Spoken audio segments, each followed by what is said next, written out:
and welcome to another episode of SLC Punkcast live around the world. This is where we promote and, basically announce any shows that are coming up worldwide.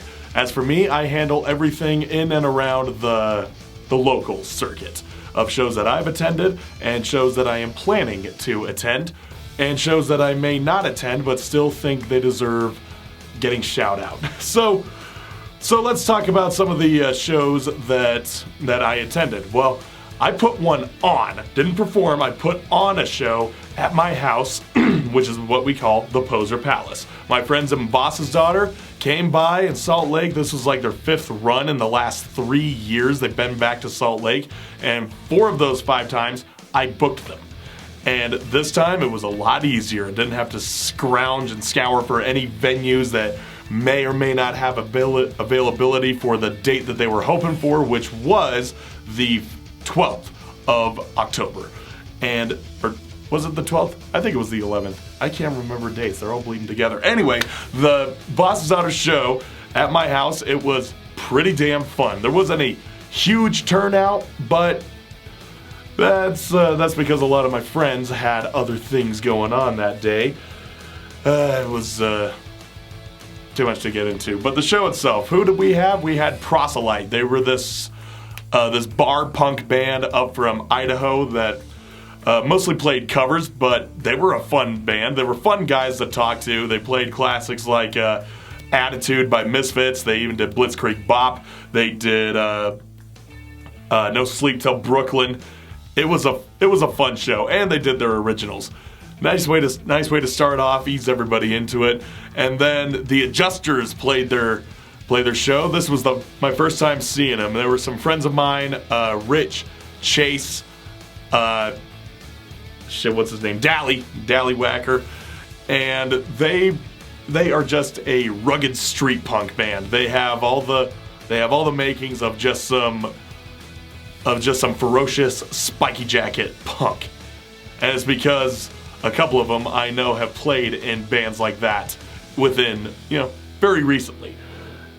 And they were great, but the PA was having troubles at that point. I had to go in and, fuck around with the knobs, switch out the cables, and see if something was going on. Their bassist, William's bass was so overpowering, and Rich's vocals were getting drowned out, so that kind of sucked. But Rich made a point to say, yeah, I kind of come to expect a lot of technical difficulties, being that it's a house show, a DIY house show with a stage that's made by pallets. Yeah, so he's very understanding of that. Everyone is understanding. It's a house show. What do you expect? That was a good time, though. Anyway, the next band that came on. The next band that came on were our friends from Idaho called Outlaw Stiffs. The Outlaw Stiffies. There were plenty of jokes being made that night with the co-headliners, Outlaw Stiffs and Boss's Daughter. We were like Outlaw Daughter or Boss's Stiff or Daughter's Stiff or Stiff Daughter. It just went on. And we were all having a laugh at those. Anyway, Outlaw Stiffs, they were playing to a somewhat of a decreased crowd. Some people had left at that point, and there was only maybe about 20 people in attendance, which if 5 people leave, it's noticeable. But they took it in stride. They still put on a good set. They were still having fun with everybody, and they were just being really nice guys. And it's not like they left. I mean, where else were they going to go? They did a good job. And then at that time, noise ordinances were starting to kick around, so after Outlaw Stiffs finished up their set, we told Boss's Daughter, just set up in the garage, we'll finish out the show there. So, as to avoid any noise complaints and any cops being called on us, we moved the show from our backyard into the garage, and Boss's Daughter played their set there, and it was a blast. Everyone who was sticking around was mostly the bands that stuck around, and some stragglers were finally coming in, people that I invited but had other shit going on that night. They did manage to make it just in time to see the touring act. Well, Outlaw Stiffs is technically touring, but not as extensively as Boss's Daughter. They're out on the road still, and they will be for another 3 weeks. It's a month-long excursion, folks. So if they're coming through to a town near you, then definitely go see them. They're awesome. They're fucking awesome guys. While they're set, we had this tradition where we stick a dildo on the bass drum, and it's one of those dildos with the suction cup, so you can stick them right to the wall. You know why. And but we made it a joke to just stick it right on the bass drum. And unfortunately, the thing didn't hold, so we stuck it to the fixture of the garage motor that retracts the chain to bring the door up and put it down. We stuck it right on the bottom of that, so we just had this dick sticking straight down from the ceiling. And then John, my roommate, and also co-runs the Poser Palace, decided to go up to the living room, get some darts from the dartboard, and then we just start throwing the fucking darts at the dildo. And one time, John actually made it. He got it to stick right at the base, right at where the suction cup starts forming the rubber shaft. It was hilarious. So Boss's daughter can now officially say that they've had a show where the people in the pit were throwing darts at a dildo hanging from the ceiling.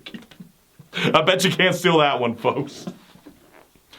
Anyway, Boss's daughter, it was a great time seeing them again, a great time hanging out, great time slamming back a few beers, puffing a few joints, and then I ended up going to my little after party at a bar named Sue, where Josh was going with this lady friend he invited. I went with my other lady friend that I invited, and we both ended up back at the house with. Well, he ended up back at the house with the same chick. I ended up back at the house with a different chick.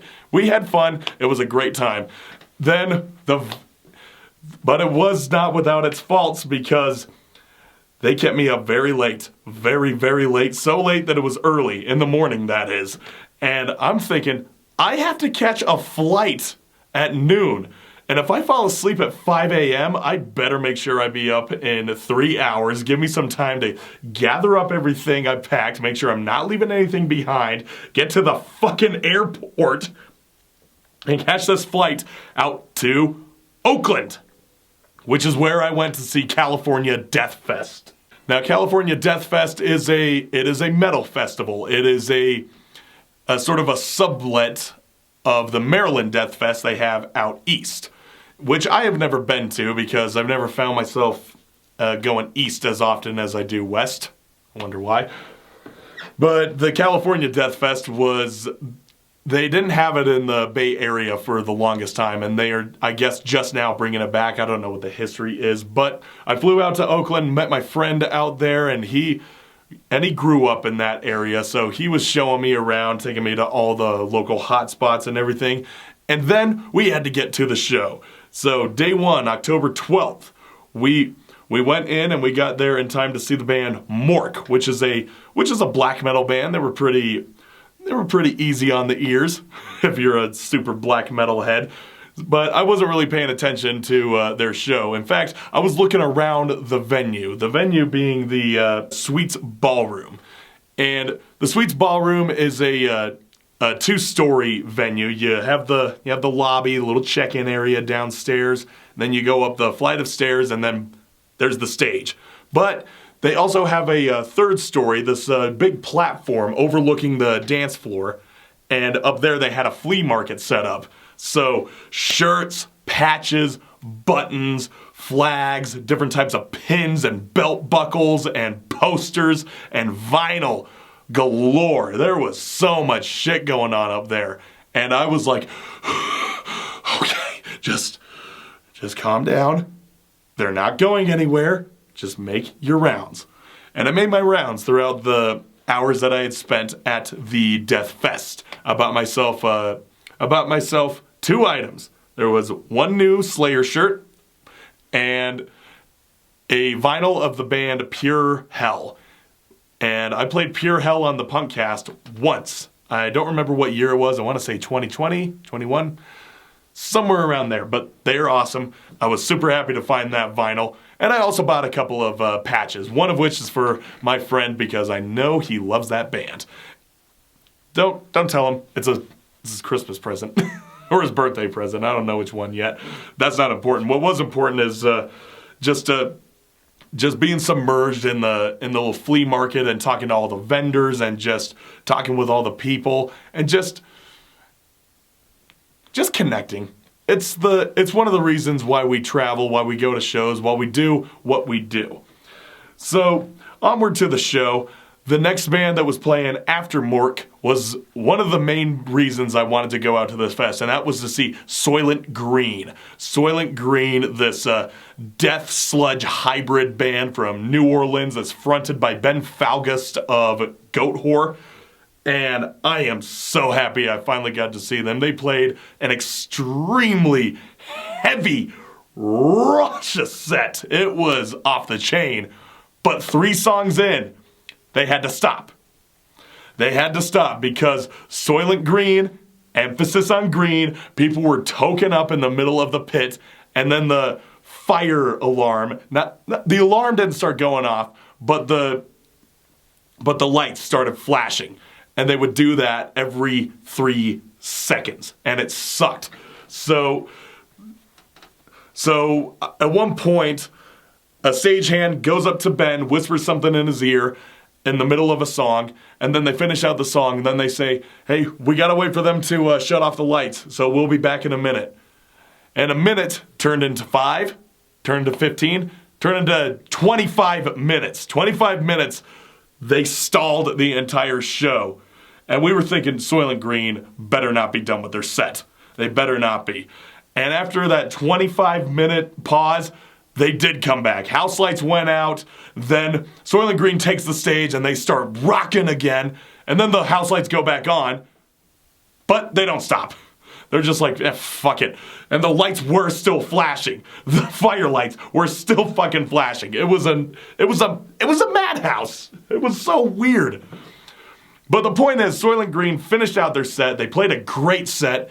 It was just awesome to see them in full force. Then after Soylent Green was the band Cancer. And Cancer was probably the band that people went off the chain the most. They had a great, like a Black and Death thrash sound to them. And yeah, I didn't know any of the words, but I was just like enunciating along with them, just doing like the ow, ow, ow, ow, e. It was a great time. Then Dismember comes up and finishes out the night, and by then I was so spent from travel fatigue and just standing all day. My back was killing me. The slip disc pinching up against the sciatic nerve was not doing any favors, and I just hung out in the back, and was like, yeah, this is some good shit. I really like these guys. And then we turned in for the night. And what was funny is the hotel that we were staying at the Hampton Inn, which was just down the street from the venue. Dismember was actually staying there. And we went in to check into the hotel, and there they were, right in front of us. And they were being held up because there was some confusion about the rooms that they had let out, but it was them and all of their gear, and I don't know what the confusion was, but one of the members, I think it was the guitarist, kept turning back and just saying, we're sorry this is happening, and we're like, no, you're good. Although we did joke around, like saying, what if we told them, guys, can we actually speed it up?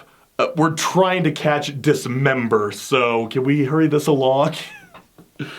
We had plenty of good laughs to be had, and yeah, Dismember, they were really cool guys, and we saw them the next morning when they were getting into their Ubers to take them to the airport, and they gave us a little nod, little wave, like, hey, good seeing you guys, hey, and I remember I was holding all my stuff from the because we were leaving the hotel, and I even lifted one of those tissue boxes. It was like, yeah, free tissues. I'm taking it. I could use them.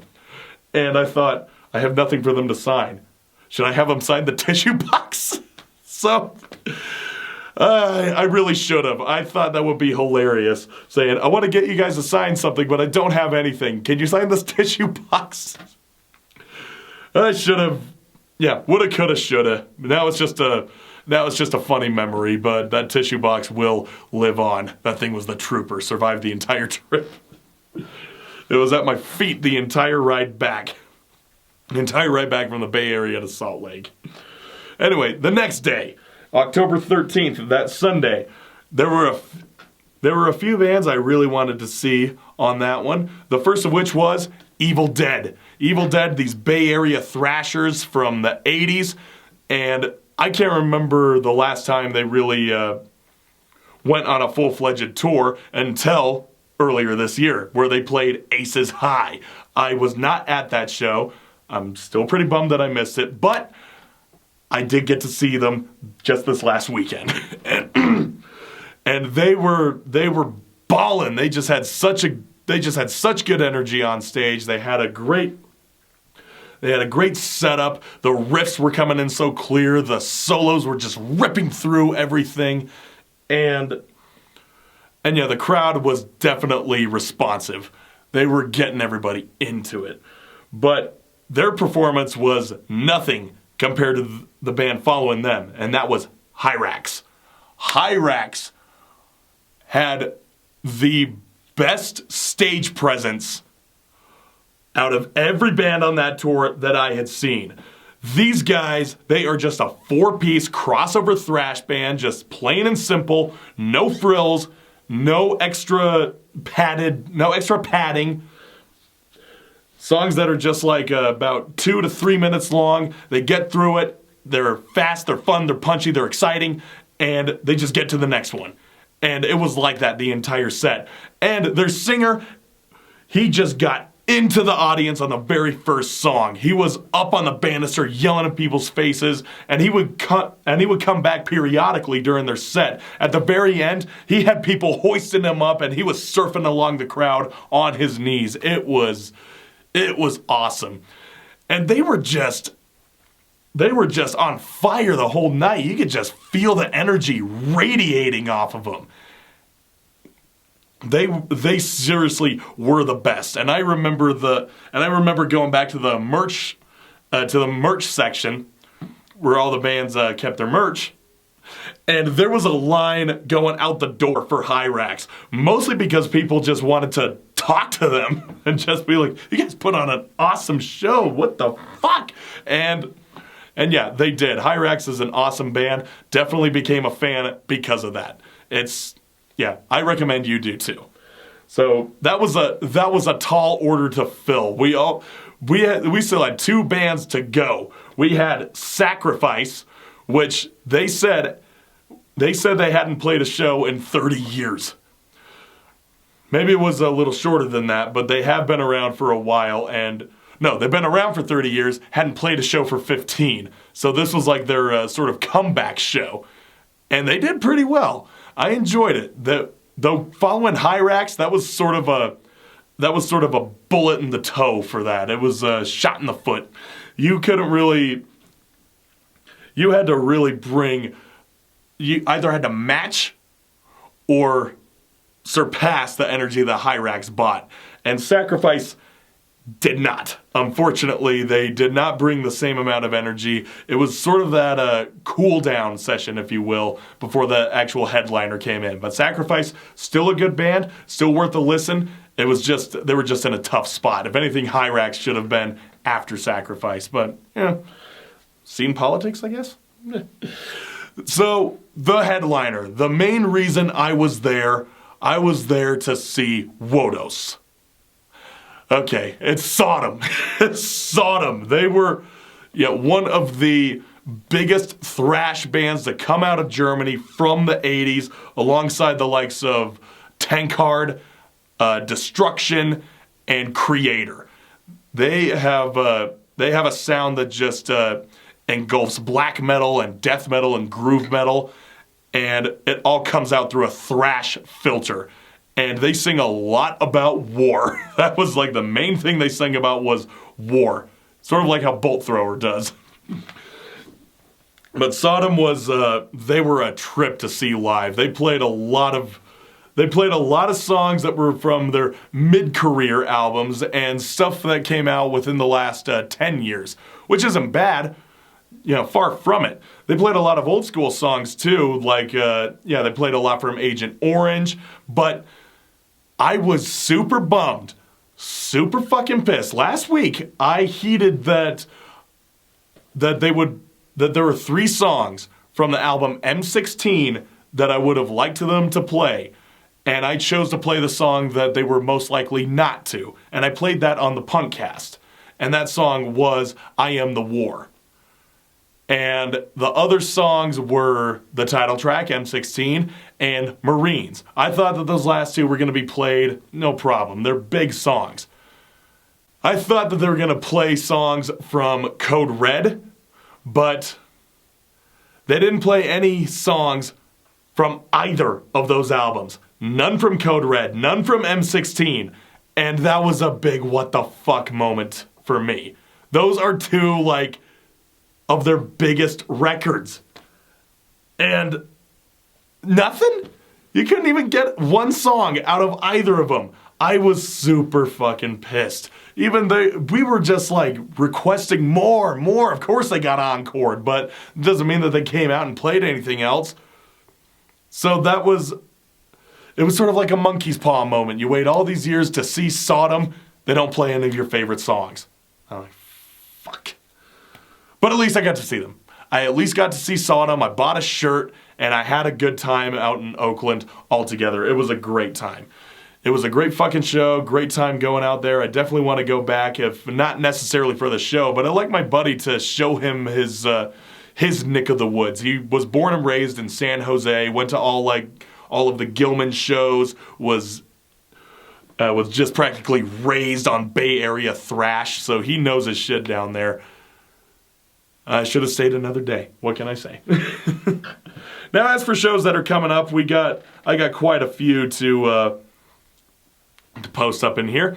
Starting with the 18th, Sisters of Mercy will be playing with Black Audio. That'll be at the Union and starts at 7 p.m. That is a staggering $60 to enter. $60. And that's for 2 bands, maybe a third, I don't know. I'm not really paying much attention to that show because I will be at Iron Maiden that night. I'll be seeing Iron Maiden with the Who opening up for them. That's going to be at the Delta Center. I got fucking pit tickets, bought that on the pre-sale, paid just shy of $170 toward them, which may sound like a lot on paper, but buddy, if you're buying arena show pit tickets after they go on sale, they're worth 3 times that much. Oh yeah, you don't want to... You want to take what you can get, bud. So I got that, and I'm excited to... I've seen Iron Maiden twice. Both times it was from the back in the fucking bleeder seats. This time I'll be up front. I am going to get there early as fuck so I can get as close to Eddie as possible. I want to feel his breath coming out of that sunken face. Yeah, all right. So Iron Maiden. On the 19th, there is going to be a Halloween benefit show at Fairyland. It's one of those venues that's it's a house. So ask a punk for the address. That will include PS Destroy This, Exponential Rat, and Shav. Shav, I think that's how you say it. And yeah, to get in, just bring a few bucks, bring some donations. That's anything you can donate will grant you entry. But also on the 19th, Punks and Punchlines are doing another Salt Lake City show. And I'm not playing this one, though I am helping promote it. I'm at least plugging it right now and inviting any and all of my friends to come out to the show. Anyway, this will include the band American Humor. And the comedians that will be doing their stand-up routine will include Cody Glenn, Ben Corrigan, Nick Lashiro, and Chuck Fury. And this one will be held at Redemption Bar and Grill. Starts at 8 p.m. To enter, it's $20. So have fun with that one. I know I will. Then on the 22nd, I will finally be seeing Hatebreed again. This will be my 3rd time seeing them, and not only am I seeing them play live, but I jumped for the meet and greet ticket. Not that I haven't met them before. The first time I met them was the first time I saw them, which was on the 2017 Vans Warped Tour. The second to last Warped Tour ever before it's I guess it's comeback next year. But the point was, saw Hatebreed, hung out with them in their merch booth. They were drinking beers and just being chill, talking with the fans. They were pretty awesome guys. So I'm excited to meet those guys again. Maybe I'll see if I can get my my album, my LP of the Satisfaction record signed. Wouldn't that be nice? But just to meet them would be awesome. They'll sign something. Anyway, that's going to be at the Complex. They'll be playing with Carcass, Harm's Way, and Crypta. If you're just buying the general admission tickets, it's $55 all in. Taxes, fees, all that other bullshit, $55. Then on the 23rd, Shiva is going to be playing at Black Lung Society with Hannah Williams, Inversion, and Knuckles. That's ampersand Knuckles. That's going to be starting at 7 p.m. and it's $15 to enter. And on the 26th, we're going to round this up nicely with the 26th. We're going to have Misery Whip, Sewn Shut, and X Forever War X, which is Forever War Straight Edge. The Straight Edgers are always at war. With who? Everyone. That's going to be at the Fellowship Hall, and it'll start at 8:30 p.m. and it's going to be $12 to enter. But also on the 26th, it's Halloween. I'm going to be at this show. It's motherfucking Gwar. I will be seeing Gwar again. That will be my 4th time seeing him. And I'm going to be wearing the same shirt I always do at every Gwar show that has never been washed because am I really going to wash off all the fucking alien jizz stains and all the priest blood and all of the scumdog spit from that shirt? No. I'm going to get more of it done on the 26th. Gwar is going to be at the depot. I don't really have any information ready off the bat as far as pricing and time is concerned, but all I know is that I'm going to it. So I'm going to have a hell of a month. This is going to be it'll be a crazy Halloween for me. Now take us around the world. We're going to start in Austin, Texas. You can go see Joe Blow, Last Ditch, and Hard Sell. This is on October 20th at the Metropolis. The Last Ditch 6, Joe Blow at 7, Hard Sell at 8. It's a free show. No glass, no pets. BYOB. Next up, we've got a show coming up on November 1st. This is in Long Branch, New Jersey at Shore Style Collective. It's all ages, $15 at 7:30. Oitism Records is presenting Shape for Battle, Poor Impulse Control, Harsh Consequences, DHS, and XL Bully. Fantastic lineup on that one. Speaking of Poor Impulse Control, they will be playing a few other shows. The 31st, they'll be in Hyannis, Massachusetts at Flashback Arcade. Then that show in Long Branch. Then on the 2nd in Upper Darby, PA at American Legion Post 214.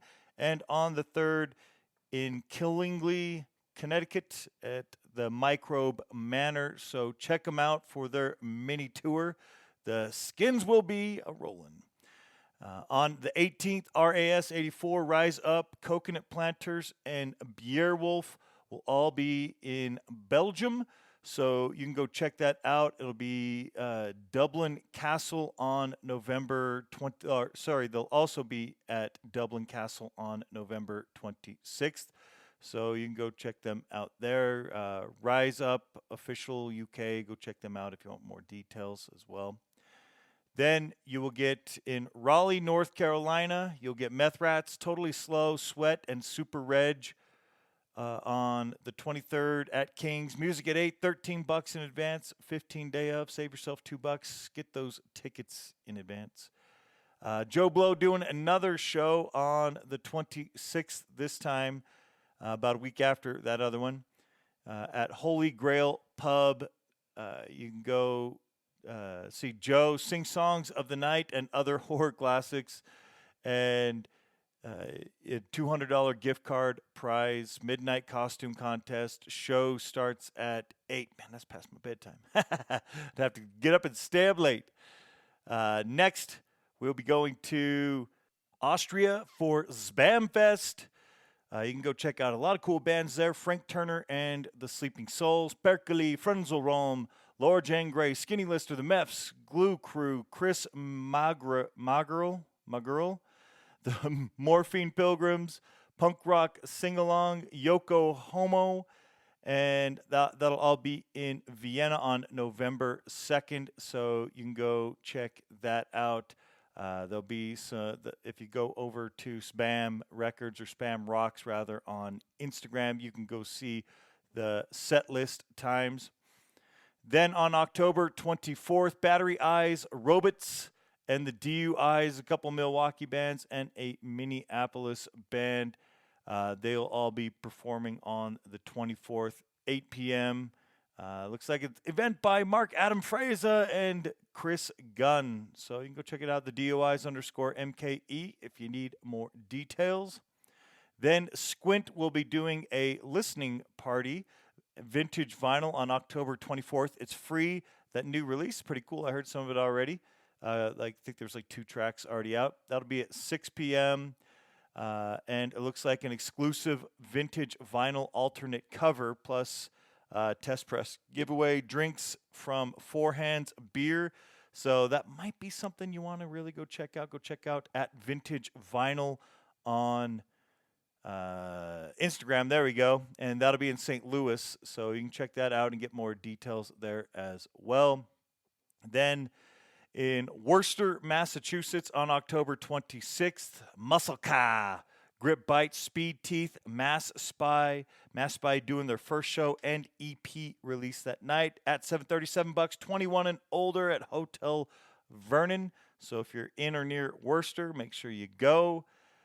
Then on Friday the 1st, I know these are all out of order, but, it's all around the world, and that's just what it is. Eyes Open, the Swindells, and the Allergics will all be performing at the Fox and Newt in Leeds, 7:30 till 11, $7 cash only on the day of, or $5 in advance at C's Tickets. What a steal for those bands. Those are some great bands right there.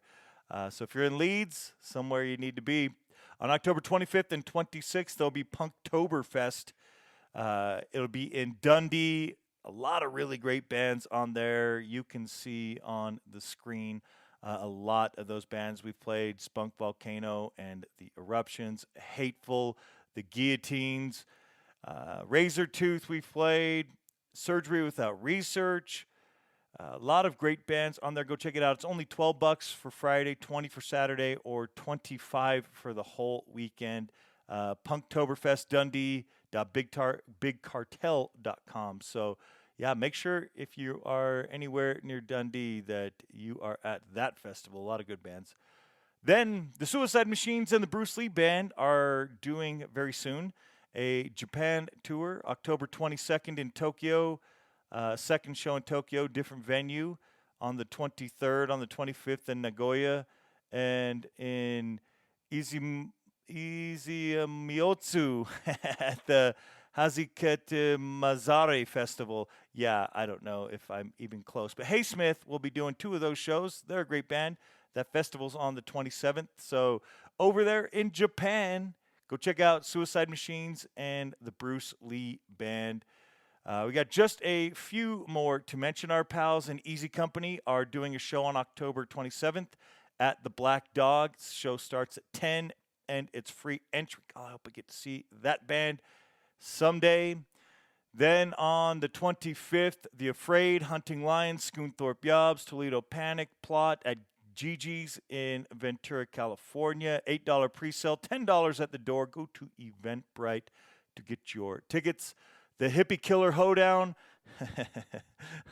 Custom Car and Chopper Show, along with Manic Hispanic, Left Alone, and Love Crimes, Greg, Antista, and The Lonely Streets, Deacon Dimes, and more. There'll be vendors, food, booze. It's at Wild West Arena, October 26th. Really cool there. Bands and all kinds of shit. So go check out the Hippie Killer Hoedown. Then in New Jersey, Montclair, New Jersey, back in New Jersey, different place, Montclair, you'll get to see Chemical X, Italian Blood, The Chemical Imbalance, RIP, Meat Locker. That's Saturday, October 19th. This Saturday, it's $10. Go check out our pals in Italian Blood and a bunch of other bands playing there with them. I'd say they're cool, but I don't know them. I'm sure they're cool if Italian Blood's playing with them, though.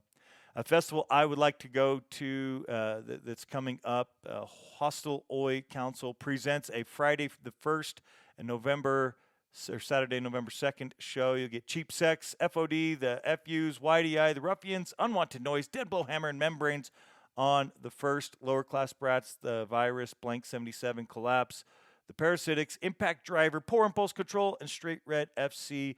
This is in Upper Darby, PA, which I believe has got to be somewhere near Philly, at the American Legion Post 214. Dismantled Records will be there as well. Go say hi to Kurt.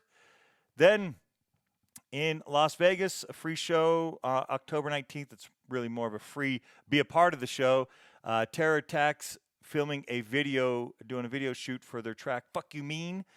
But there will be a show featuring them, Ugly Boy, Death Tape, Not For Sale, and Tragic Dreams, I think is what that says on there. Yeah, Tragic Dreams. So go check that out. Asteroid M, shout out to them. And you can go to terrorattack_ if you want to get more and updated details as my flyer I got 2 weeks ago. So sometimes, that information changes. And I've got one last one to mention. This one will be in Oceanside, California, October 25th, 9 p.m. at the Poorhouse. Embalmers, The Plagues, and Sweet Lovely Death doing a Misfits tribute. It's that time of year to do so.